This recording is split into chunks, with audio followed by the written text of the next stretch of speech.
കേന്ദ്രവിഹിതം മുടങ്ങിയതോടെ സംസ്ഥാനത്തെ സമഗ്ര ശിക്ഷാ അഭിയാൻ വഴിയുള്ള വിദ്യാഭ്യാസ പദ്ധതികൾ പ്രതിസന്ധിയിലായി എന്ന ഗുരുതരമായ വാർത്ത വരുന്നു.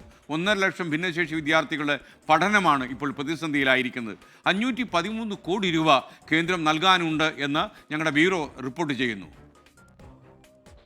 60:40 എന്ന അനുപാതത്തിലാണ് സമഗ്ര ശിക്ഷാ അഭിയാൻ പദ്ധതികൾ നടപ്പാക്കുന്നത്.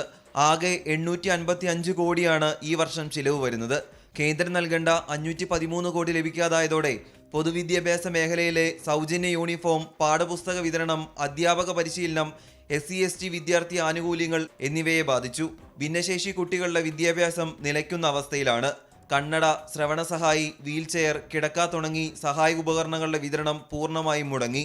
കണ്ണട, hearing aid, wheelchair, CP chair, അതുപോലുള്ള മറ്റൊരുപാട് കുട്ടികളുടെ ഷൂ, അവരുടെ മറ്റ് പരിമിതികളെ മറികടക്കാനുള്ള ഒട്ടേറെ ഉപകരണങ്ങളുണ്ട്, സഹായ സാധനങ്ങൾ. ഇതൊന്നും ഈ വർഷം ഇതുവരെ കൊടുത്തിട്ടില്ല എന്നുള്ളത് വളരെ ഗുരുതരമായൊരു അല്ലെങ്കിൽ വേദനയുണ്ടാക്കുന്നൊരു വലിയ പ്രശ്നമാണ്. ഭിന്നശേഷിയിലെ പെൺകുട്ടികൾക്ക് സവിശേഷമായ അവരുടെ ആവശ്യങ്ങൾ പരിഗണിക്കാനുള്ള ഒരു ഗേൾസ് സ്റ്റൈപ്പൻഡ്, അപ്പോൾ ഇത്തരത്തിലുള്ള വളരെ ബേസിക്കായുള്ള സംഗതികൾക്ക് പോലും ഈ വർഷം അത് കൊടുക്കാൻ കഴിഞ്ഞിട്ടില്ല എന്നുള്ളതാണ് എൻ്റെ അവസ്ഥ.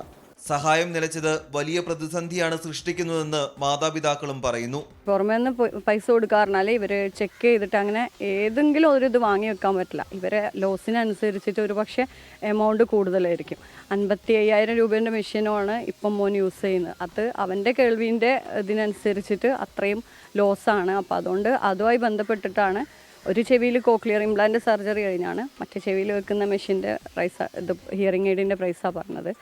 അപ്പോൾ അതുപോലെ തന്നെ ഓരോ കുട്ടികൾക്കും ചിലപ്പം ഇതിനേക്കാൾ കൂടുതലായിട്ടുള്ള എമൗണ്ട് വരും.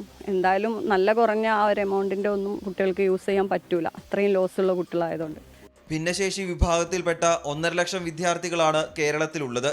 120 കോടി രൂപയുടെ പദ്ധതികളാണ് SSK വഴി ഓരോ വർഷവും കേരളത്തിൽ നടപ്പാക്കുന്നത്. കേന്ദ്രം നടപ്പാക്കുന്ന വിദ്യാഭ്യാസ പദ്ധതിയായ PM ശ്രീയിൽ കേരളം ഒപ്പുവെക്കാത്തതാണ് വിഹിതം അനുവദിക്കാത്തതിന് കാരണം. ഇതിന്റെ പേരിൽ കേരളത്തെ തഴയുമ്പോൾ ബുദ്ധിമുട്ടിലാകുന്നത് ലക്ഷക്കണക്കിന് വിദ്യാർത്ഥികളാണ്. രാഹുൽ സുരേഷ്, 24 കോഴിക്കോട്.